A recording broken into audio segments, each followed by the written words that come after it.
Om Swastiastu, selamat pagi anak-anak semua. Jadi berjumpa kembali dalam pembelajaran bahasa Indonesia dalam materi teks debat. Nah anak-anak semua, mungkin dalam kehidupan sehari-hari anak-anak itu ya, di dalam keluarga, masyarakat itu biasanya pasti pernah mengalami perbedaan pendapat atau pemikiran. Nah, perbedaan pendapat atau pemikiran tersebut biasanya kita jumpai pada saat berada di dalam keluarga. Contohnya, itu kita biasanya berbeda pendapat atau pemikiran dengan orang tua, dengan adik, dengan saudara dan sebagainya. Nah, di sana kita biasanya berbeda pendapat atau biasanya sampai melakukan perdebatan tentang suatu hal yang mungkin pemikiran kita itu berbeda dengan orang tua. Contohnya dalam membeli sepeda motor atau membeli barang-barang apapun yang mungkin pemikiran kita itu beda dengan orang tua. Nah, itu biasanya menjadi perdebatan di dalam keluarga. Itu salah satu contohnya. Namun, dalam hal tersebut, dalam perbedaan tersebut, perbedaan pemikiran tersebut, nantinya kita berdebat itu akan menghasilkan sesuatu yang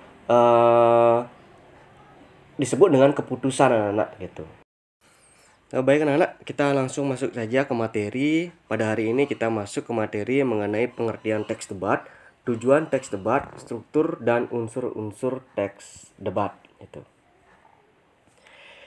Dalam pengertian teks debat, mungkin kalian sudah memahami debat itu apa. Kalian sudah masuk ke ranah dewasa gitu, kelas 10 sudah masuk ke ranah dewasa.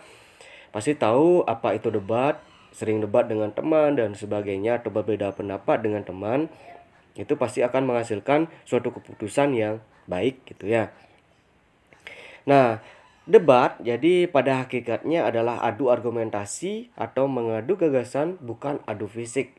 Nah, juga bukan adu mulut atau menjatuhkan lawan dengan menyinggung latar belakang pribadi atau personal. Seperti itu anak-anak. Jadi di dalam debat itu anak-anak, jadi tidak boleh kita itu menyinggung tentang masalah pribadi dan sebagainya, atau sampai mengadu fisik anak-anak gitu, atau mengadu mulut gitu. Maksudnya mengadu mulut ini sampai ke hal-hal yang negatif gitu, seperti itu. Dalam debat ini hanya fokus kepada tema yang kita jadikan debat.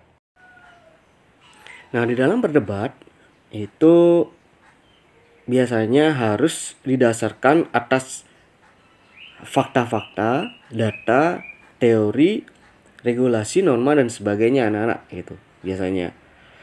Nah, semakin banyak fakta yang bisa dihimpun disertai data yang akurat dan dilengkapi dengan teori, regulasi, norma yang relevan, akan semakin kuat dasar argumen sehingga pendapat yang disampaikan itu sulit untuk dibantah oleh lawan anak-anak.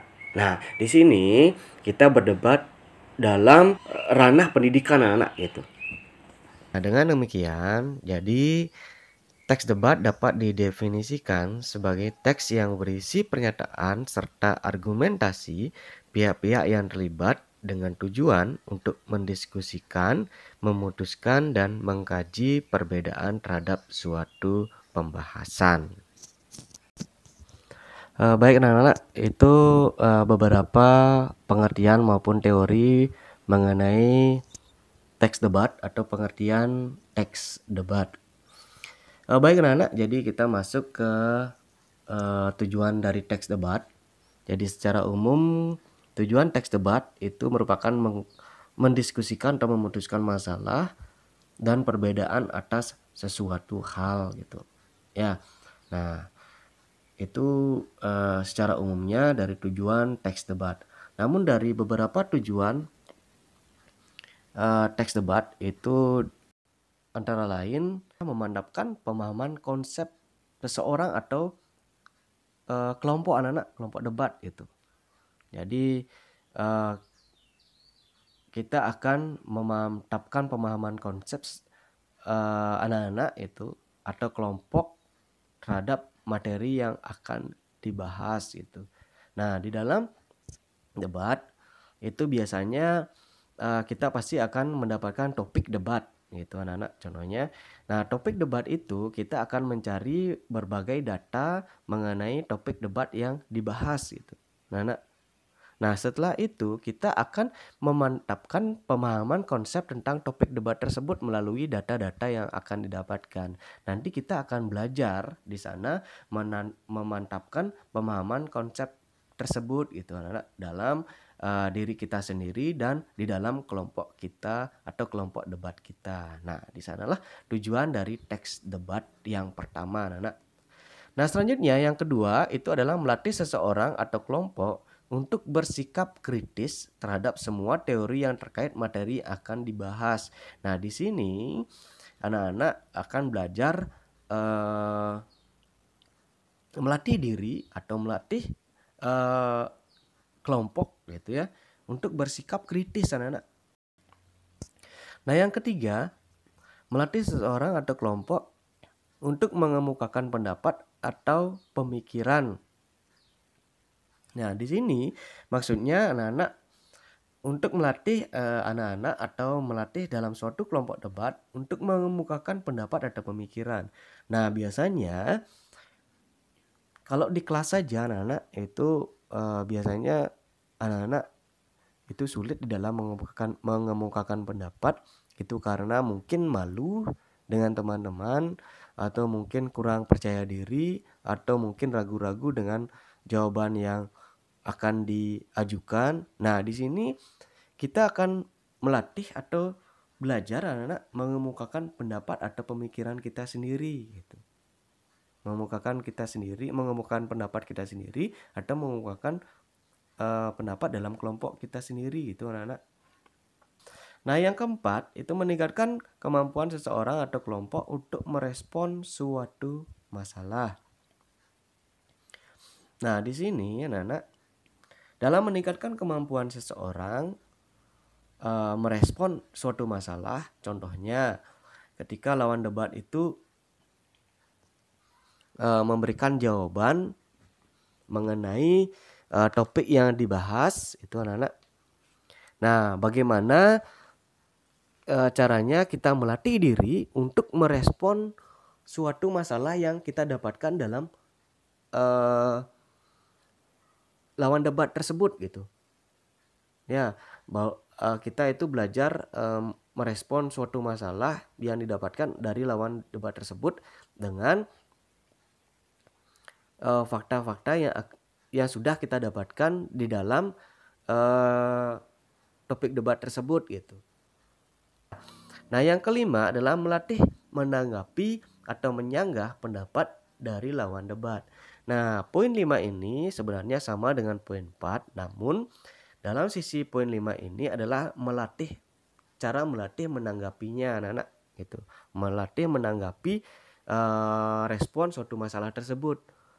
Nah, melatih menanggapi ini atau melatih menyanggah ini gunanya anak-anak bagaimana cara tutur kata kita yang baik dan benar gitu agar tidak menimbulkan ketersinggungan terhadap lawan debat kita. Di sini kita melatih menanggapi dengan tutur kata yang baik dan benar serta sesuai dengan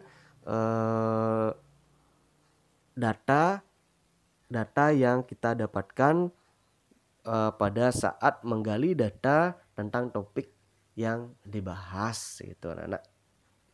Seperti itu.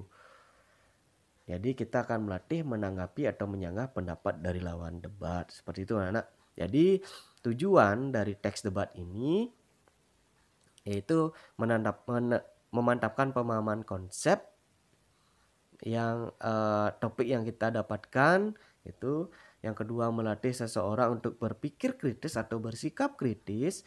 Yang ketiga, melatih seseorang untuk mengemukakan pendapat. Yang keempat, meningkatkan kemampuan untuk merespon suatu masalah. Dan yang kelima, melatih menanggapi atau menyanggah pendapat dari lawan debat gitu. Ya. Nah, itulah tujuan dari teks debat anak-anak gitu.